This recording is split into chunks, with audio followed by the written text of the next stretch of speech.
Hi all, അസ്സലാമലൈക്കും. Welcome back to സിൽനാസ് kitchen. ഇന്നത്തെ റെസിപ്പി പാസ്ത വെച്ച് ഒരു അടിപൊളി ടേസ്റ്റി ആയിട്ടുള്ള ഒരു പായസത്തിൻ്റെ റെസിപ്പിയാണ്. ഒരു തവണ ഉണ്ടാക്കി കുടിച്ചു കഴിഞ്ഞാൽ പിന്നെ നമുക്ക് വീണ്ടും വീണ്ടും ഇതേപോലെ തന്നെ ഉണ്ടാക്കി കഴിക്കാൻ വേണ്ടി തോന്നും. അതുപോലെ തന്നെ പാസ്ത വെച്ചിട്ട് നമുക്ക് ഈ രീതിയിലും ഉണ്ടാക്കി കഴിക്കാമെന്നുള്ളത് പലർക്കും അറിയാത്തൊരു കാര്യമാണ്. അപ്പോൾ ഇതെങ്ങനെയാണ് തയ്യാറാക്കുന്നതെന്ന് അറിയാനായിട്ട് വീഡിയോ സ്കിപ്പ് ചെയ്യാതെ മുഴുവനായിട്ടൊന്ന് കണ്ടു നോക്കണേ. റെസിപ്പിയിലോട്ട് കിടക്കുന്നതിന് മുമ്പായി സിൽനാസ് കിച്ചൺ ചാനൽ ആദ്യമായിട്ട് കാണുന്നവരാണെങ്കിൽ പ്ലീസ് ഒന്ന് സബ്സ്ക്രൈബ് ചെയ്തേക്കണേ. ഒപ്പം തന്നെ ഈ വീഡിയോസ് നിങ്ങൾക്ക് ഇഷ്ടപ്പെടുകയാണെങ്കിൽ ഒരു ലൈക്ക് ചെയ്ത് ഷെയർ ചെയ്ത് സപ്പോർട്ട് ചെയ്യാനും മറക്കരുത്. ഇനി നമുക്ക് ഇതെങ്ങനെയാണ് തയ്യാറാക്കുന്നതെന്ന് നോക്കാം. അപ്പോൾ നമ്മുടെ ഇന്നത്തെ ഈ ഒരു സ്വീറ്റ് അല്ലെങ്കിൽ പായസം തയ്യാറാക്കാനായിട്ട് ഞാനിവിടെ ആദ്യം തന്നെ മിക്സിയുടെ ജാർ എടുത്തിട്ട് അതിലേക്ക് 250 ml കപ്പിൻ്റെ അളവിൽ 1.25 കപ്പ് പാസ്ത ഇട്ട് കൊടുക്കുന്നുണ്ട്. ഈ ഒരു പാസ്ത നമുക്കൊന്ന് പൊടിച്ചെടുക്കാം. നമ്മുടെ റെഡിമെയ്ഡ് പാലാട മേടിക്കാൻ കിട്ടുമ്പോൾ അത് ചെറുതായിട്ട് പൊടിയായിട്ടല്ലേ ഉണ്ടാവുക. ആ ഒരു പരുവത്തിലാണ് നമ്മളിതിനെ പൊടിച്ചെടുക്കുന്നത്. ഒരുപാട് പൊടിഞ്ഞു പോകരുത്. ഞാനിപ്പോൾ അതിൻ്റെ പരുവം കാണിച്ചു തരാം. ഇപ്പോൾ ഞാനിത് കയ്യിലെടുത്ത് കാണിച്ചു തരാം. ഈ ഒരു പരുവത്തിലാണ് നമുക്കിത് പൊടിച്ചെടുക്കേണ്ടത്. പൾസ് മോഡിലിട്ടിട്ട് 1-2 പ്രാവശ്യം ഒന്ന് കറക്കി എടുത്താൽ മതി.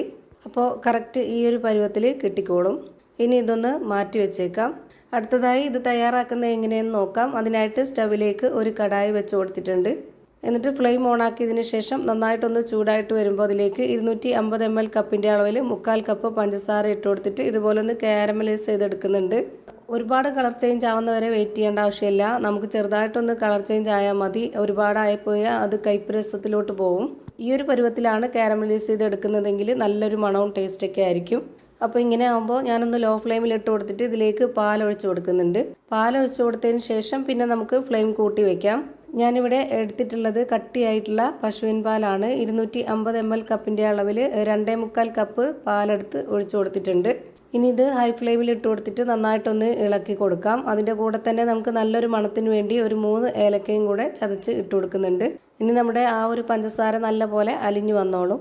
ഇനി നമ്മൾ ഈ ഒരു പഞ്ചസാരയിൽ നമ്മളൊരു 2 മിനിറ്റ് നേരം പാൽ നന്നായിട്ട് തിളപ്പിക്കണം. ഈ പാലൊന്ന് ചെറുതായിട്ട് വറ്റി കട്ടിയായിട്ട് വരുമ്പോഴാണ് നല്ല ടേസ്റ്റ്.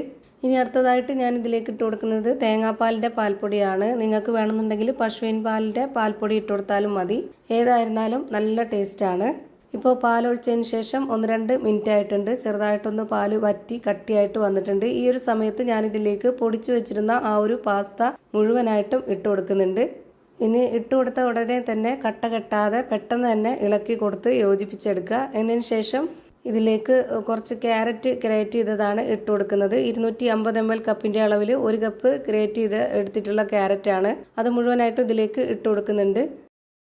ഇത് രണ്ടും ഇട്ട് കൊടുത്തതിന് ശേഷം ഒരു മീഡിയം ഫ്ലെയിമിൽ ഇട്ട് കൊടുത്തിട്ട് വേണം ഇത് വേവിച്ചെടുക്കാനായിട്ട്. ഇത് വെന്ത് വരുമ്പോഴത്തേക്ക് നന്നായിട്ട് കട്ടിയായിട്ട് കുറുകി പോകുന്നുണ്ട് എന്നുണ്ടെങ്കിൽ നമുക്ക് വേണമെന്നുണ്ടെങ്കിൽ വീണ്ടും പാലൊഴിച്ചു കൊടുക്കാം. അതല്ലാന്നുണ്ടെങ്കിൽ വെള്ളം ഒഴിച്ചു കൊടുത്താലും കുഴപ്പമില്ല.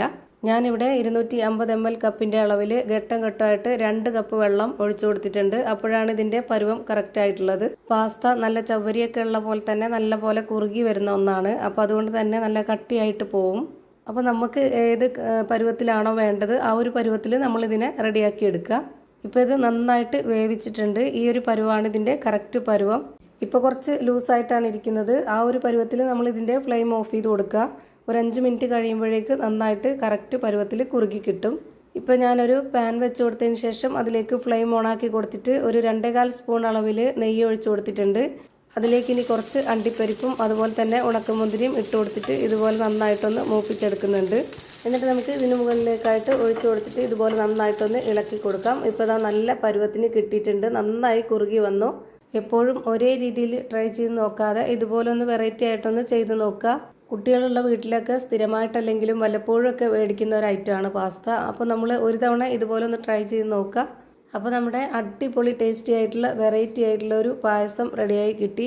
അപ്പോൾ ഇത്രയേ ഉള്ളൂ ഇന്നത്തെ വീഡിയോ ഇഷ്ടമായാൽ ലൈക്ക് ചെയ്യാനും കമൻറ്റ് ചെയ്യാനും ഷെയർ ചെയ്യാനും മറക്കരുത്. അതുപോലെ തന്നെ ഞാനിടുന്ന പുതിയ വീഡിയോസ് നോട്ടിഫിക്കേഷനായിട്ട് കിട്ടുന്നതിന് വേണ്ടി സബ്സ്ക്രൈബ് ചെയ്ത് ബെല്ലൈക്കൺ അമർത്തി അതിൽ ഓൾ എന്ന ഓപ്ഷൻ എനേബിൾ ചെയ്ത് കൊടുക്കാനും മറക്കരുത്. പുതിയൊരു വീഡിയോയുമായി വീണ്ടും വരും. Thank you for watching.